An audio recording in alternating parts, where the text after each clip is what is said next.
નમસ્કાર દર્શક મિત્રો, લોકમૈત્રી ન્યૂઝમાં આપનું સ્વાગત છે। જોઈએ આજના સમાચાર। मित्रों, आप सभी जानते हैं कि गुजरात में चुनाव की प्रक्रिया अब पूरी तेज गति के साथ आगे बढ़ रही है। हमारे तमाम कार्यकर्ताओं और पदाधिकारियों के सघन जनसंपर्क, चुनावी सभा और प्रेस वार्ता के कार्यक्रम का यह दूसरा चरण चल रहा है। इसी सिलसिले में आज मैं यहाँ गुजरात की शैक्षणिक और सांस्कृतिक राजधानी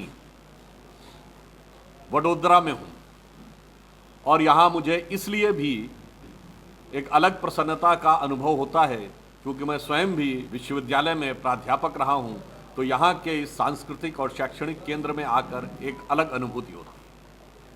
महत्वपूर्ण इसलिए है कि विगत 27 वर्षों में गुजरात में भारतीय जनता पार्टी की भिन्न भिन्न सरकारों ने, विशेषकर 2001 के बाद वर्तमान प्रधानमंत्री और जो उस समय मुख्यमंत्री रहे श्री नरेंद्र मोदी जी के पहले प्रत्यक्ष क्रियान्वयन के द्वारा और बाद में उनके मार्गनिर्देशन में आज गुजरात एक नया स्वरूप धारण कर रहा है। वडोदरा में भी यदि आप देखें तो एक बड़ा परिवर्तन दिखाई पड़ता है। यह वो क्षेत्र है जहां महाराजा सयाजीराव गायकवाड़ ने स्वतंत्रता से पूर्व के वर्षों में भी शिक्षा को एक बहुत ऊंचा मुकाम दिया था।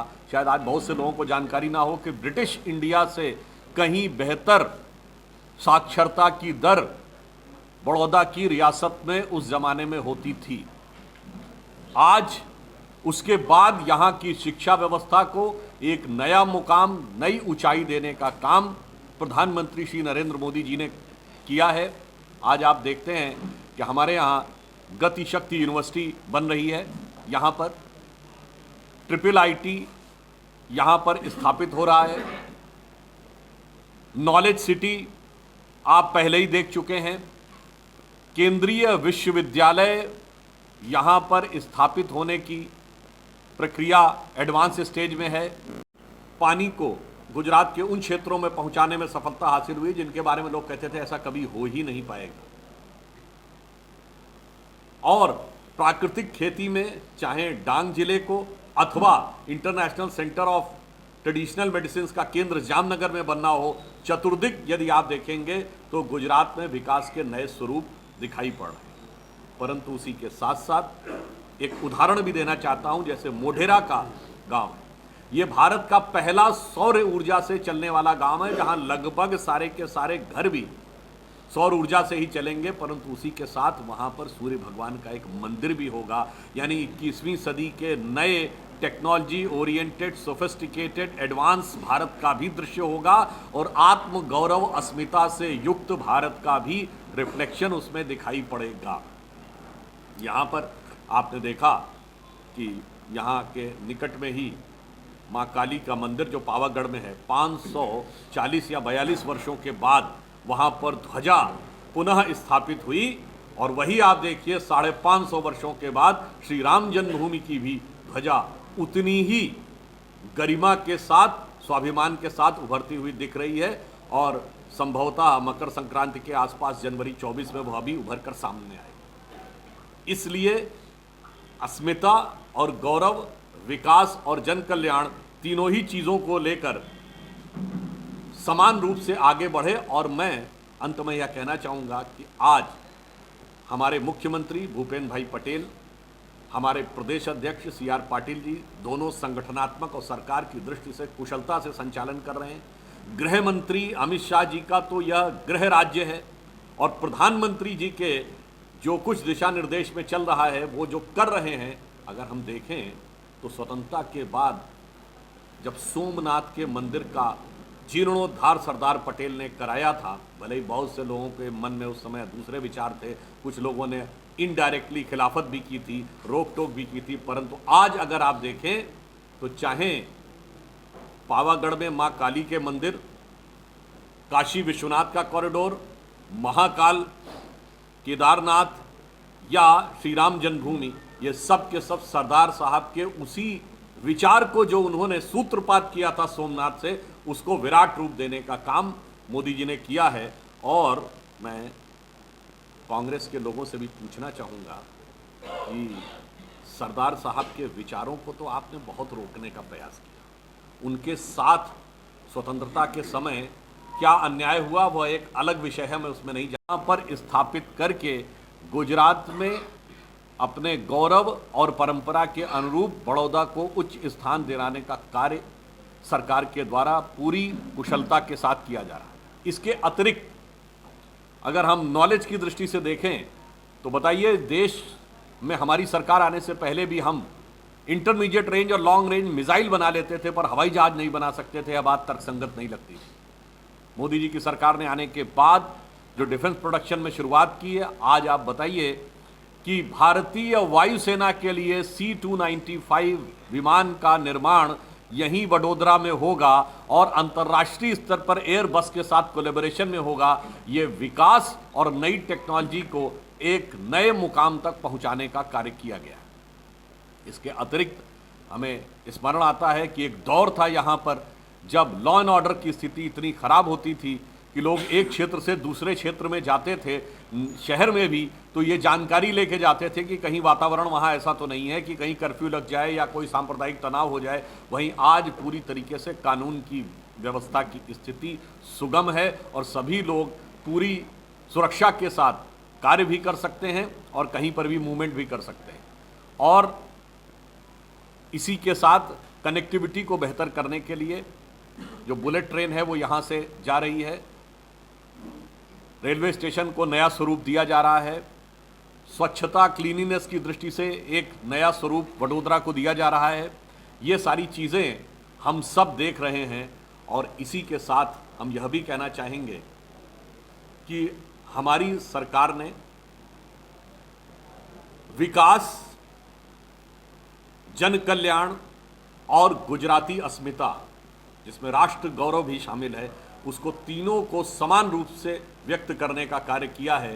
तो गुजरात में यदि हम देखें, यहाँ पर यदि वायुसेना के लिए विमान बन रहा है तो अहमदाबाद में फाइनेंशियल टेक सिटी, भारत का पहला फाइनेंशियल टेक सिटी बनने जा रहा है। सत्ता के पहले पायदान तक आम आदमी पार्टी की पालकी ढोकर किसने पहुंचाया था? दिल्ली में कांग्रेस पार्टी ने पहुंचाया था। और कोई भी मुद्दा हो, दोनों में गजब की जुगलबंदी है।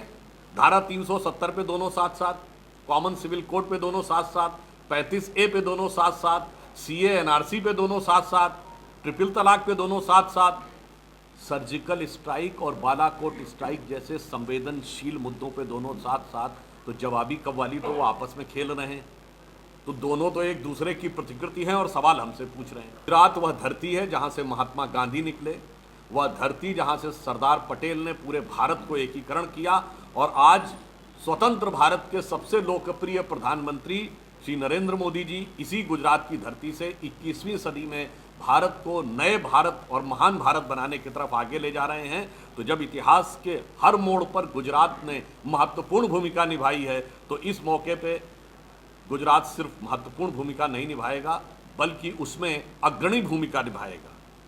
इसलिए इन चुनावों में मैं यह अपेक्षा करता हूं कि पिछले सभी रिकॉर्डों को तोड़ते हुए सबसे ऐतिहासिक जनादेश गुजरात की जनता भारतीय जनता पार्टी को देगी।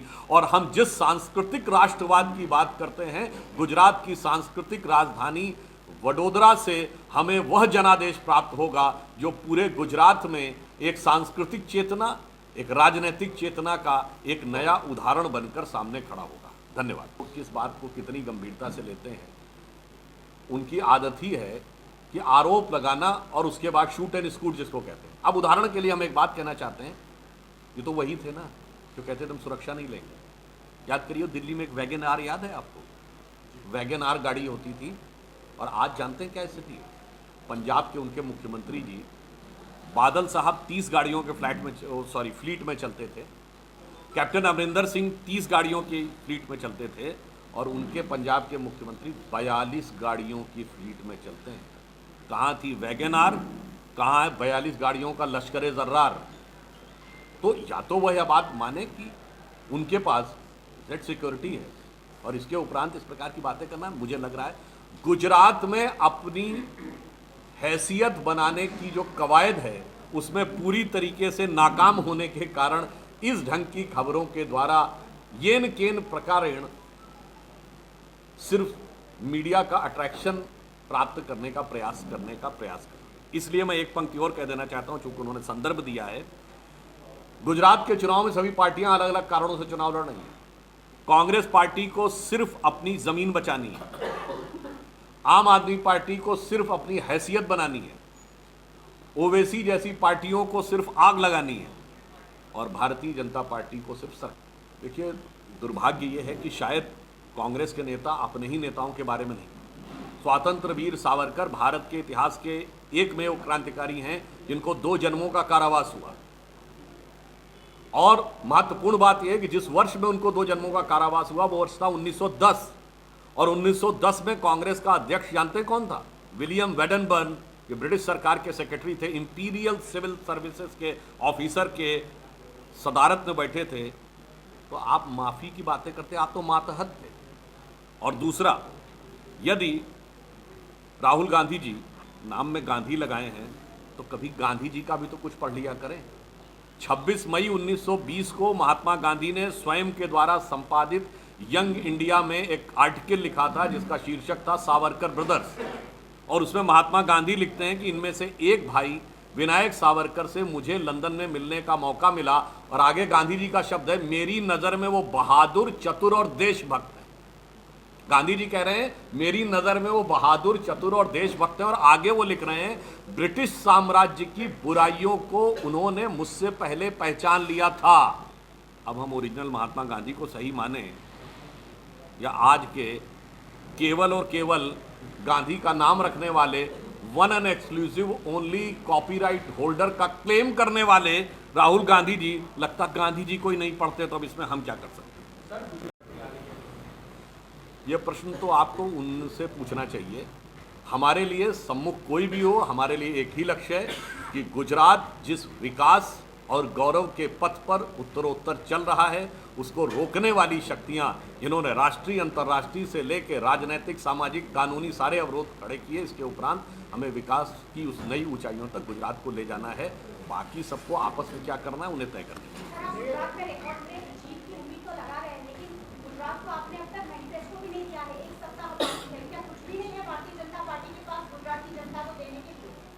प्रतीक्षा करिए, जल्दी ही मैनिफेस्टो रिलीज होने जा रहा है।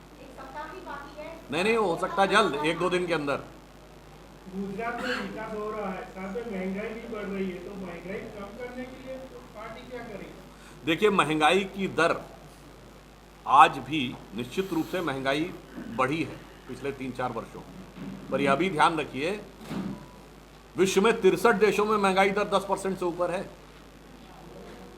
ये इंग्लैंड में सारा सत्ता परिवर्तन क्यों हुआ है? अर्थव्यवस्था और महंगाई की वजह से। पूरा यूरोप महंगाई की दौर में, आप लोग प्रबुद्ध हैं, आप जाके देखिए, अमेरिका में भयंकर महंगाई, इसीलिए वो अपने इंटरेस्ट रेट बढ़ाते चले जा रहे हैं। चीन में स्थिति ये है कि वहाँ से सीधे खबर तो आती नहीं है, मीडिया में इस ढंग की खबरें थी कि हुनान प्रोविंस में बैंक डिफॉल्टर हो गए और इस कारण से बैंकों के बाहर टैंक लगाने पड़े। मैं श्रीलंका, पाकिस्तान की बात नहीं कर रहा हूँ। इतने बुरे दौर में भी, वैश्विक अर्थव्यवस्था के बुरे दौर में, यूं समझिए कि समुद्र में सुनामी आई हुई है, उसके बावजूद हमारा जहाज का कैप्टन यानी श्री नरेंद्र मोदी जी बड़ी कुशलता के साथ उसे चलाते हुए ले जा रहे हैं। इस बुरे दौर में भी हमारी आज महंगाई की दर विकास की दर से नीचे, जबकि अच्छे से अच्छे दौर में, कांग्रेस के दौर में हमेशा विकास की दर महंगाई की दर। देखिए, जहां तक अगर आपने देखा होगा तो सबसे ज्यादा दागी उम्मीदवार कौन सी पार्टी में है? नहीं, मीडिया की जो रिपोर्ट है, हम ये कहना चाहते हैं कि यदि किसी भी प्रत्याशी की जो भी संपत्ति है, ये तो सार्वजनिक दृष्टि से होता है ना, तो आज की डेट में कोई सार्वजनिक रूप से किसी की भी कोई संपत्ति है तो जनता की नॉलेज में है, उसमें कोई बात छुपी हुई हो, छुपा के, ढका के कुछ किया हो तो बात हो सकती है, और जो बात सामने है तो जनता के सामने सामने ही दिखती है। कहने का मतलब ये है कि अगर इलेक्शन लड़ते हो और 5 साल में चुने जाते हो तो 5 साल में आपकी संपत्ति बढ़ जाती है। नहीं तो बहुत सी होती है, अगर आपकी अचल सवाल तो समझिए कि भाई आप पॉलिटिक्स में आइए, 5 साल अगर जीतते हो तो आपकी संपत्ति बढ़ जाती है। मैं कह रहा हूँ जो पॉलिटिक्स में नहीं भी रहता है, 5 साल में उसकी अचल संपत्ति बढ़ती है कि नहीं? नहीं, कुछ परसेंटेज वाइज ज़्यादा बढ़ती है। नहीं तो अब ये प्रतिशत की जो आप बात कह रहे हैं, दूसरे व्यवसाय से पॉलिटिक्स व्यवसाय अच्छा है। देखिए मैं एक बात कह रहा हूं कि इसमें जो आप बात कह रहे हैं वो तो पब्लिक डोमेन में है ना। जो नहीं भी चुनाव लड़ता है, आपके मकान की कीमत बढ़ती कि नहीं 5 साल में? हाँ, तो रेशियो में अगर अलग है तो रेशियो आप चेक कर सकते हैं। हाँ, बहुत अच्छा याद दिलाया। पॉलिटिक्स में आने से एक चीज ऐसी होती है कि 3 पीढ़ी से अगर किसी ने कुछ भी ना किया धरा हो, मतलब नेहरू जी के बाद न किसी ने नौकरी की है न व्यवसाय किया है, फिर भी सैकड़ों करोड़ की संपत्ति कैसे आ जाती है, ये शोध करना चाहिए। और सैकड़ों करोड़ का इनकम टैक्स का नोटिस भी आ जाता है, ये शोध करना चाहिए। और इतना ही नहीं, पूरे भारत में होता है। बिहार में गरीब गुरबा की सरकार होती है और 30 साल में कोई कुछ नहीं करता परिवार का, और गरीब गुरबा की राजनीति, लालू जी ने कहा था ना, और उनके परिवार के लोग बिहार का सबसे अमीर परिवार हो जाता है। ना, मैं तो कह रहा हूं ना, आप शोध करके बताइए कि बगैर काम किए हुए सैकड़ों करोड़ की संपत्ति कैसे हो जाती है। आपने कहा ना संपत्ति थी और बढ़ गई, यहां कुछ किया ही नहीं, ये बगैर किए दिए कृपा कहां से आ जाती है, ये आप शोध करिएगा। Thank you. इसका प्रश्न उनसे पूछ लीजिए जो कह रहे थे कि गणेश जी और लक्ष्मी जी का लगा देना चाहिए। तो इसलिए मैं कह रहा हूं कृपया करेंसी नोट के ऊपर यह विचार ना करें। और मैं उनसे यह भी कहना चाहता हूं, मान्यवर, अमेरिका सेंट्रिक माइंडसेट से बाहर आइए। हम यूरो के मुकाबले मजबूत हुए हैं, बेहतर स्थिति में, स्टर्लिंग पाउंड के मुकाबले बेहतर स्थिति में, जापानीज येन के मुकाबले बेहतर स्थिति में, इवन चाइना की करेंसी के मुकाबले हम बेहतर स्थिति में हैं। जो डॉलर में स्थिति आ रही है वो इसलिए कि लगातार फेडरल रिजर्व डॉलर में रेट ऑफ इंटरेस्ट बढ़ा रहा है, चूंकि अमेरिका में महंगाई बढ़ रही है। और यदि किसी को इस पर अविश्वास हो तो मैं कोट करके बता रहा हूं, आज से नहीं, यह विषय 1.5 साल से चल रहा है। 21 नवंबर 2021 को व्हाइट हाउस की प्रेस रिलीज जाके देख लीजिए कि उन्होंने अपने स्ट्रेटेजिक ऑयल रिजर्व खोले।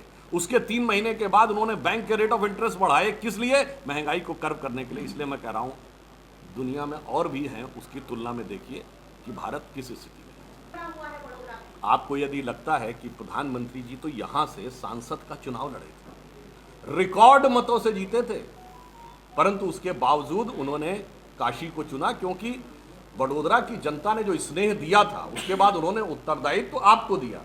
तो वडोदरा के साथ तो उनका एक अलग लगाव है। मैं कह सकता हूं कि 2014 में जो इतिहास बना था, वो इतिहास में वडोदरा ने महत्वपूर्ण भूमिका निभाई। तो निश्चित रूप से उस स्नेह के कारण और वडोदरा की धरती को कृतज्ञता ज्ञापित करने के लिए निश्चित रूप से प्रधानमंत्री जी आते हैं। अपने गृह राज्य में गृह मंत्री जी को आने के लिए क्या किसी की परमिशन की आवश्यकता है? तो उनका भी हृदय अपने गृह राज्य में निश्चित रूप से अधिक आने का विचार होता होगा, तो वो भी आ रहे हैं।